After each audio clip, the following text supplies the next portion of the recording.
Big breaking news. Chhattisgarh దండకారణ్యంలో ఉదయం నుంచి ఇప్పటి వరకు కూడా ఏకదాటిగా కాల్పులు కొనసాగుతూనే ఉన్నాయి. అబూజ్మడ్ అటవీ ప్రాంతంలో చెలరేగినటువంటి కాల్పులు నిజంగా ఒక కానిస్టేబుల్ని అయితే బలి తీసుకున్నటువంటి సందర్భం. మరో కానిస్టేబుల్ ఈ యొక్క తీవ్ర గాయాలు పాలై మావోయిస్టులు జరిపినటువంటి ఎదురు దాడిలో తీవ్రంగా గాయపడి ఇప్పుడు ప్రాణాలతో కొట్టుమిట్టాడుతున్నట్లుగా తెలుస్తోంది. చనిపోయినటువంటి మావోయిస్ట్ పేరు దినేష్ అన్నట్లుగా తెలుస్తోంది. సో మరొక వైపు ఇక్కడ ఒక గొప్ప విషయం ఏంటంటే ఆపరేషన్ కగార్ దగ్గర పడుతున్నటువంటి టైంలో భద్రతా బలగాలు కూడా ఎక్కడ వెన్ను చూపని విధంగా పోరాడుతున్నటువంటి పోరాట పట్టుమని చాలామంది కొనియాడుతున్నారు. సో ఈ క్రమంలో ఈరోజు జరిగినటువంటి ఈ యొక్క భారీ ఎన్కౌంటర్లో చంద్రరావు అనే వ్యక్తితో పాటు మావోయిస్ట్ కీలక నేత, కరీంనగర్ జిల్లా వాసి, ఇతనితో పాటు సుమారుగా 7 ఈ యొక్క పోలీసుల ఎదురుకాల్పుల్లో, భద్రతా దళాల ఎదురుకాల్పుల్లో మరణించినట్లుగా తెలుస్తోంది. సో ఏదేమైనా సరే ఆపరేషన్ కాగా టైం దగ్గర పడుతున్న కొద్దీ మావోయిస్టుల ఇరువేత కార్యక్రమం చాప కింద నీరులా షురూ అయిపోయింది. ఇంకెంతో లేదు, మేబీ 40 days అలా ఉండొచ్చు. మార్చి 31 కల్లా నక్సల్స్ విముక్తి భారతీయ లక్ష్యమని నిజంగా ఒక గొప్ప ప్రకటన చేసినటువంటి హోంమంత్రి అమిత్ షా ఆ మేరకి కేంద్ర బలగాలకి నిజంగా ఒక ఫ్రీడమ్ అయితే ఇచ్చినటువంటి పరిస్థితి. వాళ్ళంతా కూడా చుచ్చుకు వెళ్ళిపోతున్నారు. ఎక్కడికక్కడ దండకార్యం మొత్తం జల్లెడి పెడుతున్నటువంటి సందర్భం. ఒకవైపు అసోం కావచ్చు, మరోవైపు ఒడిషా కావచ్చు, అంతకుమించి ఛత్తీస్గఢ్ కావచ్చు, తెలంగాణ ఆంధ్ర బోర్డర్లో ఉన్నటువంటి దట్టమైన అడవులు కావచ్చు, మరోవైపు మహారాష్ట్ర కావచ్చు. సో ఇవన్నీ కూడా ఒకప్పుడు 2004 ఆ టైంలో 16 రాష్ట్రాల్లో మావోయిస్టు ప్రభావిత ప్రాంతాలు ఎక్కువగా ఉండేవి. ఇప్పుడు అవి కేవలం 4-5 రాష్ట్రాలకు పరిమితం అయిపోయాయి. ఇప్పుడు ఖచ్చితంగా కేంద్ర ప్రభుత్వం తీసుకొచ్చినటువంటి ఈ ఆపరేషన్ కగారుతో అది కూడా ఇంకా ఉండదు అనేటువంటి ఒక ప్రకటన అయితే మనం చూడబోతున్నాం అతి త్వరలో. మరి దీనికి సంబంధించి మావోయిస్టుల చర్యలు సబబేనా?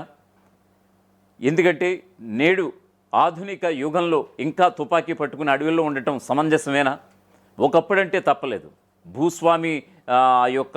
భూస్వామ్యదారులు చాలా పేటరేగిపోయేవారు. వాళ్ళకి వ్యతిరేకంగా వచ్చినటువంటి ఈ యొక్క నక్సలిజం నేటి వరకు కొనసాగడం ఎంతవరకు సబబు అనేటువంటి విషయం మీద ఖచ్చితంగా మీ యొక్క అభిప్రాయం కూడా తెలియపరచండి.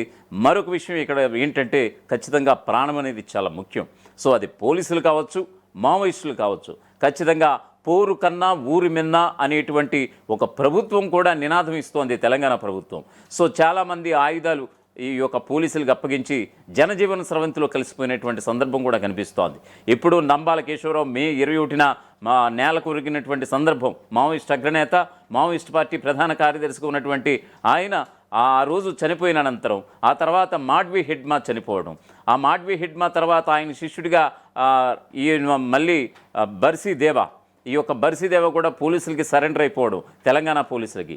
యావత్ ఈ పరిణామాలన్నీ చూస్తుంటే కనుక కొన ఊపిరితో మావోయిజం కొట్టిమిట్టాడుతుంది అని అనడంలో ఎలాంటి సందేహం లేదు. దీనికి సంబంధించినటువంటి పూర్తి స్థాయి అప్డేట్స్ మా ప్రతినిధి రవినాయక్ని అయితే అడిగి తెలుసుకుందాం.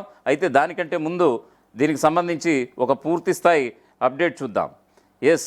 మహారాష్ట్ర ఛత్తీస్గఢ్ సరిహద్దుల్లోని అబూజ్మడ్ అడవుల్లో జరిగినటువంటి ఎన్కౌంటర్లో 7 మావోయిస్టులు మృతి చెందారు. మహారాష్ట్ర పోలీసుల అలైట్ C60 కమాండో యూనిట్కి చెందినటువంటి కానిస్టేబుల్ దీపక్ చిన్నా మాడవి, అతనికి 38 ఏళ్ళు, ఆయన కూడా గాయాలతో మరణించాడు. మరో కానిస్టేబుల్ జోగా మాడవికి తీవ్ర గాయాలైనట్లుగా ఛత్తీస్గఢ్ పోలీసులు సమాచారం అయితే అందించారు. మావోయిస్టుల సమావేశం జరుగుతున్నటువంటి పక్కా సమాచారంతో మహారాష్ట్రలోని గడ్చిరోలి జిల్లాకు చెందినటువంటి C60 బలగాలు బామ్రాఘడ్, తహసిల్ ఫడేవా అడవుల్లో కూంబింగ్ ఆపరేషన్ చేపట్టాయి. శుక్రవారం ఉదయం మావోయిస్టులు ఉన్నటువంటి ప్రాంతానికైతే బలగాలు చేరుకున్నాయి. మావోయిస్టుల సమావేశ స్థలాన్ని చుట్టుముట్టేశాయి. ఈ క్రమంలో ఇరు వర్గాల మధ్య కాల్పులు చోటు చేసుకున్నాయి. నక్సల్స్ జరిపినటువంటి కాల్పుల్లో C60 కమాండోస్కు చెందినటువంటి కానిస్టేబుల్ దీపక్, అలాగే జోగా మడివిగా పోలీసులు గుర్తించారు. వారిద్దరినీ కూడా వెంటనే హెలికాప్టర్ ద్వారా బామ్రాఘడ్ ఏరియా ఆసుపత్రికి కూడా తరలించినటువంటి సందర్భం. అయితే చికిత్స పొందుతూ దీపక్ చనిపోయాడు. జోగా మాత్రం చికిత్స పొందుతున్నట్లుగా తెలుస్తోంది.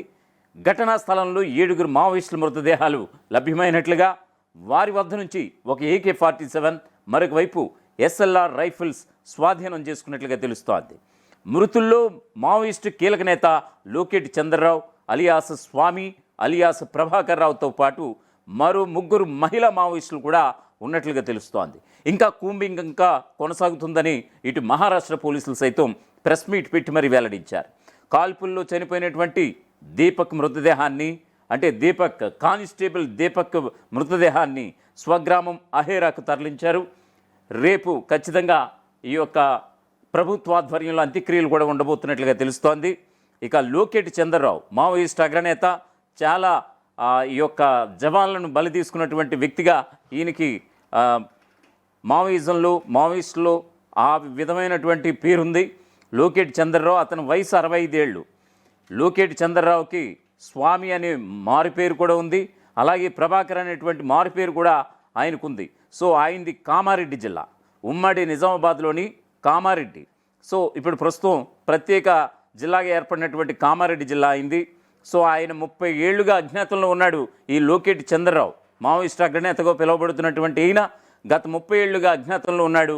కుటుంబ సభ్యులకి అందరికీ కూడా దూరంగా ఉన్నటువంటి పరిస్థితి. ఇతని భార్య సులోచన ఉద్యమంలో పనిచేస్తూ 12 ఏళ్ల క్రితం అనారోగ్యంతో చనిపోయారు. వీళ్ళకు కూతురు కొడుకు కూడా ఛత్తీస్గఢ్ మావోయిస్టు దళాల్లో పనిచేశారు. కామారెడ్డి మండలం ఇస్రోజివాడికి చెందినటువంటి చంద్రరావు 1988 ప్రాంతంలో గ్రామస్థాయి మిలిటెంట్గా పనిచేశాడు. ఆ తర్వాత ఈ యొక్క మావోయిస్టు దళంలో చేరాడు. తన భార్య సులోచన అలాగే 2 పిల్లలను కూడా చంద్రరావు ఉద్యమంలోకి తీసుకెళ్లాడు. మనం ఇప్పుడు ఆల్రెడీ ఆ వైట్ హెయిర్తో ఉన్నటువంటి ఒక పిక్ అయితే కనిపిస్తుంది కదా ఈ యొక్క స్క్రీన్ పైన. సో ఈ యొక్క లోకేటి చంద్రరావు సో పోలీసులు ఐడెంటిఫై చేసి ఆల్రెడీ ఆ ఫోటోను కూడా రిలీజ్ చేసినటువంటి సందర్భం. మరొక వైపు ఇక్కడ కాకి బట్టలు వేసుకున్నటువంటి అతని పేరు మాడ్వి దీపక్, అది కూడా పోలీసులు రిలీజ్ చేసినటువంటి సందర్భం. సో ఏదేమైనా సరే మావోయిస్టుల ఎదురుకాల్పుల్లో ఈ యొక్క దీపక్ మృతి చెందినట్లుగా తెలుస్తోంది. అయితే అబూజ్మడ్ అడవుల్లో ప్రస్తుత పరిస్థితి ఎలా ఉంది, దీనికి సంబంధించినటువంటి పూర్తి స్థాయి అప్డేట్స్ ఇవ్వడానికి మా ప్రతినిధి రవినాయక్ ఫోన్ లైన్లో అందుబాటులో ఉన్నారు. రవినాయక్, చెప్పండి ఎలాంటి అప్డేట్స్ ఉన్నాయి? మరొక వైపు ఆపరేషన్ కగార్ టైం అంటే కేంద్రం పెట్టినటువంటి డెడ్ లైన్ మార్చి 31 దగ్గర పడుతున్నటువంటి సందర్భాన ఎలాంటి పరిస్థితులు నెలకొన్నాయి ఈ యొక్క దండకారణ్యంలో? దద్దరిల్లుతుందని చెప్పుకోవచ్చు. అయితే దండకారణ్యంలో ప్రధాన ఘట్టానికి ఒక రకంగా చూస్తే 60 రోజులే టైం. అంటే 60 రోజుల్లో ఇప్పటికే 58 రోజులు గడుస్తుంది. వరుసగా ఎన్కౌంటర్లు కొనసాగుతున్నాయి. ఎన్కౌంటర్లో ఏడ చూసినా కానీ ఒక రకంగా మావోయిస్టులకు తీరని నష్టం జరుగుతుందని చెప్పుకోవచ్చు. మనం ఇటీవల చూసినట్టు కనుకైతే ఒక రోజు ముందు చూస్తే ఛత్తీస్గఢ్ సరిహద్దు ప్రాంతమైనటువంటి మహారాష్ట్ర ఐరి అటవీ ప్రాంతంలో ఎన్కౌంటర్ జరిగింది. ఎన్కౌంటర్ లో 9 మంది మృతి చెందారు.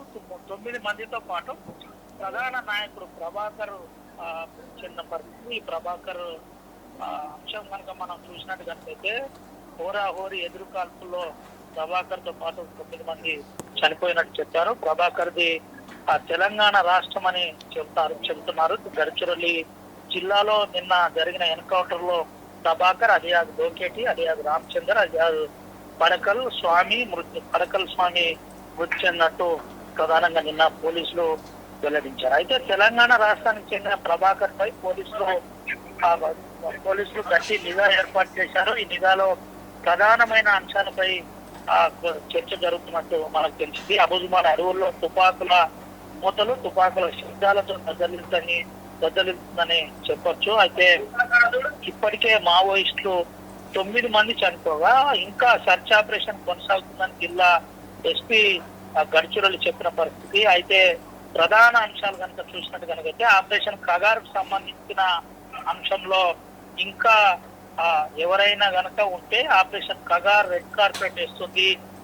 ఈ అంతిమ యుద్ధంలో ఎవరైతే సరెండర్ కాని వారు ఉన్నారో వారు వెంటనే సరెండర్ కావచ్చు. వారికి ఎటువంటి హాని లేకుండా కేంద్ర రాష్ట్ర ప్రభుత్వాలు చూస్తాయని ఇప్పటికే చెప్పిన పరిస్థితి కనబడింది. అయితే పక్కా సమాచారంతో నిన్న గడ్చిరోలి జిల్లాలో జరిగిన ఎదురుకాల్పుల్లో పక్కా సమాచారంతోనే పావులు కలిపినట్టు భద్రతా బలగాలు పావులు కలిపినట్టు తెలిసింది. అయితే దీంట్లో ఒక కానిస్టేబుల్ కూడా చనిపోయినట్టు ప్రధానంగా నిన్న అధికారికంగా అధికారులు వెల్లడించారు. దీనికి సంబంధించి ఇంకా 3కి గాయాలయ్యాయని చెప్తున్నారు. ఆ 3ని మెరుగైన వైద్యం కోసం మహారాష్ట్రలోని నాగ్పూర్ మల్టీ స్పెషాలిటీ హాస్పిటల్ తరలించి వారికి మెరుగైన వైద్యం అందించడానికి ప్రభుత్వం ప్రయత్నిస్తుందని తెలిసింది. అయితే ఎక్కడైనా తుపాకీ పట్టుకొని ఎవరైనా అసాంఘిక కార్యకలాపాలు పాల్గొన్న వారు ఉంటే వారికి తుపాకీతోటే బుద్ధి చెబుతామని ప్రధానంగా అధికారులు చెప్తున్న పరిస్థితి కనబడుతుంది. Radhakrishna. Okay, thank you Ravinayak. మొత్తానికి ఇది పరిస్థితి అబూజ్మడ్ అడవుల్లో ఉదయం నుంచి ఇప్పటి వరకు చూసుకుంటే కాల్పులు మోత ఉన్నట్టుగా కనిపిస్తోంది. ఎస్, ఎక్కడికక్కడ మరొక వైపు అమిత్ షా ఇచ్చినటువంటి డెడ్ లైన్ కూడా దగ్గర పడుతోంది. సో ఈరోజు తారీఖు February 7. సో March 31 ఇంకెన్నో రోజులు లేదు, ఖచ్చితంగా మేబీ ఒక 45-50 డేస్ మాత్రమే దగ్గరలో ఉంది. సో ఖచ్చితంగా ఈ యొక్క నక్సల్స్ రహిత భారత సమాజాన్ని మేము తీసుకొస్తామని చెప్పినటువంటి కేంద్ర హోంమంత్రిగా ఉన్నటువంటి అమిత్ షా మొన్న పార్లమెంట్ బడ్జెట్ సెషన్స్లో కనుక మనం చూసుకుంటే కనుక మావోయిస్టుల ఏరివేతకి సుమారుగా 3,000 కోట్ల నుంచి ఇంకొక 3,500 కోట్లు కేటాయించడం చూస్తే కనుక, ఎందుకనంటే సరికొత్త ఆయుధాలు కలిగినటువంటి రైఫిల్స్ కొనాలన్నా, సరికొత్త బాంబులు ఇవన్నీ కూడా తయారు చేయించాలన్నా సరికొత్త అమౌంట్ అనేది చాలా ఇంపార్టెంట్. సో ఈ క్రమంలో మావోయిస్టుల ఏరివేతకు కూడా 3,500 కోట్లు కేటాయించడం మొన్న మనం చూసాం పార్లమెంట్ బడ్జెట్ సమావేశాల్లో. కేంద్రం తీసుకొచ్చినటువంటి ఈ యొక్క అమౌంట్ అంతా కూడా వార్తాపత్రికలు కూడా పెద్ద ఎత్తున ప్రచురితమయ్యాయి. సో ఏదేమైనా సరే మావోయిస్టులు ఎక్కడున్నా సరే, ఏ మూలనున్నా సరే ఖచ్చితంగా వెతికి మరీ వేటాడి వాళ్ళని హతం చేస్తున్నటువంటి, చంపేస్తున్నటువంటి పరిస్థితి అయితే ఇప్పుడు ఈ యొక్క దండకారణ్యంలో అయితే కొనసాగుతోంది. ఎస్, ఇప్పుడు మన్యం జిల్లాలన్నీ కూడా, మన్యం ప్రాంతాలన్నీ కూడా ఇప్పుడు అరచేతిలో గుప్పెట్లో పెట్టుకుని బతుకుతున్నటువంటి సందర్భం అయితే కనిపిస్తోంది. మరి చూడాలి, మరి ఏ రోజుగా రోజు ఈ యొక్క మావోయిస్టుల ఏరివేత కార్యక్రమంలో చావులు అనేటువంటిది ఈ యొక్క మాట పరిపాటిగా మారిపోయింది. కాకపోతే ఇక్కడ ఇంకొక బ్యాడ్ లక్ ఏంటంటే, సాక్షాత్తు ఈ యొక్క తుదముట్టించే దశలో, మావోయిస్టులను తుదముట్టించేటువంటి దశలో ఈ యొక్క ఎదురు కాల్పుల్లో ఒక కానిస్టేబుల్ దీపక్ అనేటువంటి ఒక కానిస్టేబుల్ చనిపోయినటువంటి సందర్భం, మరో కానిస్టేబుల్ కూడా ప్రాణాలతో కొట్టుమిట్టాడుతున్నట్లుగా తెలుస్తోంది. వారిద్దరిని వెంటనే హెలికాప్టర్ ద్వారా ఈ యొక్క సమీపంలో ఉన్నటువంటి ఏరియా ఆసుపత్రికి తరలించి ప్రాణాలు కాపాడే ప్రయత్నం కూడా చేస్తున్నారు. సో ఏదేమైనా సరే మావోయిస్టులు ఇలాంటి దుశ్చర్యలకు పాల్పడి ఇంకా సొసైటీకి రాకుండా ఎక్కడో మారుమూల అడవుల్లో ఉండి ఇలా మాటు వేసి చంపేయడం అనేది ఖచ్చితంగా సబబా, ఇంకా తెర వెనుక ఉద్యమాలు నేటి రోజులకు అవసరమా అనేది కూడా ఖచ్చితంగా మీ యొక్క అభిప్రాయం అయితే తెలియపరచండి. ఎస్, మీ యొక్క అభిప్రాయం అయితే కామెంట్ బాక్స్లో మీ యొక్క ఒపీనియన్ కూడా రాయండి. అసలైన తొలి వెలుగు. ఫాలో వాట్సాప్ @తొలి వెలుగు అఫీషియల్.